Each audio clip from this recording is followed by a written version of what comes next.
Welcome back. 2 winning Powerball tickets were sold in Texas and Missouri, ending a 3-month period without a big winner.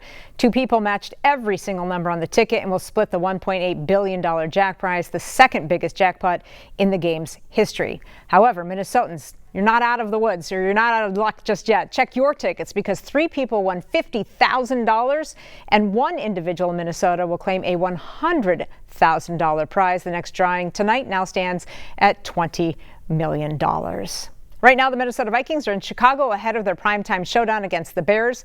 Monday Night Football kicking off at 7:15. It is the first regular season start for QB J.J. McCarthy. Sports director Reggie Wilson breaks down what we can expect. Remember the start of the offseason? So many questions swirled about what the Vikings would do at quarterback this season. Then Sam Darnold left to go to Seattle. Daniel Jones went to Indy. Both guys are starters for their new teams. And we can't forget about all the Aaron Rodgers drama. But this Viking staff knew they had a guy already, and his name is J.J. McCarthy, the quarterback they traded up to draft 10th overall in 2024. Even after the injury setback, Kevin O'Connell stood 10 toes for McCarthy and gave him every opportunity to earn the job. To McCarthy's credit, he showed up to work and has garnered praise from KO and his teammates. Then the ultimate stamp of approval and respect. McCarthy was named a team captain for this season. The Vikings are all in. This Monday night stage is McCarthy's first opportunity to prove them right, in his hometown no less, and the confidence is there. There's going to be, anxiousness, excitement, and, a whole lot of adrenaline. But at the end of the day, that's completely normal. And so, I know I'm going to be amped up, but at the end of the day, I know that, Coach O'Connell is going to put me in a great position, and my teammates around me are going to, do everything they can to make sure we're successful each and every play. McCarthy had his ups and downs in camp, but O'Connell really likes how he responded to the competitive moments. He shined in that second day of joint practices with the Patriots. But it wasn't a game. Monday night, it's the real deal. McCarthy has waited well over a year for this moment.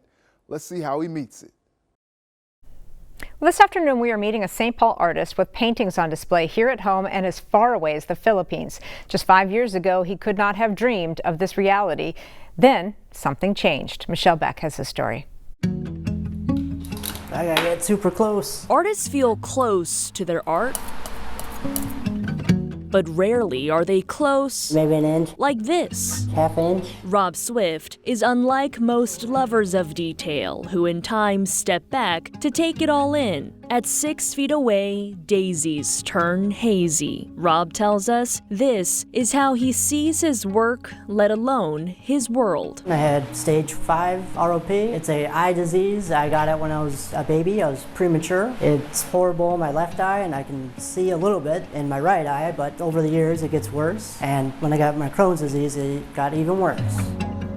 That was 4 years ago. Then Rob became blind. I had a normal job, had a car, had a house, everything. I lost it all within months. What a perfect time, he thought, to try something new. Bob Ross made it look easy, so I was like, I could do that.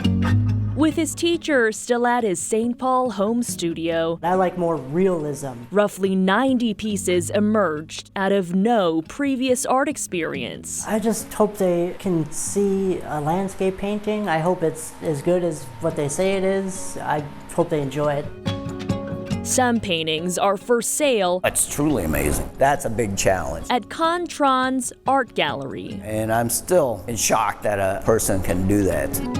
How does he do that? Really slowly and carefully. Rob can't see past 2 inches, but he captures vast landscapes seemingly just as they are. It's identical scenery. This spoke to me because this is where my brother and I, we would run around the bamboo woods and the streams and the creeks. I love still going out and looking at nature. I mean, I can't see it, but I still appreciate the beauty of it. I take pictures and I can blow them up and then I can see them. I like mountain sceneries, forest sceneries, and I get the gist of what everything is. So when I do paint, I just use my creativity, imagination, and just go crazy, and there it is.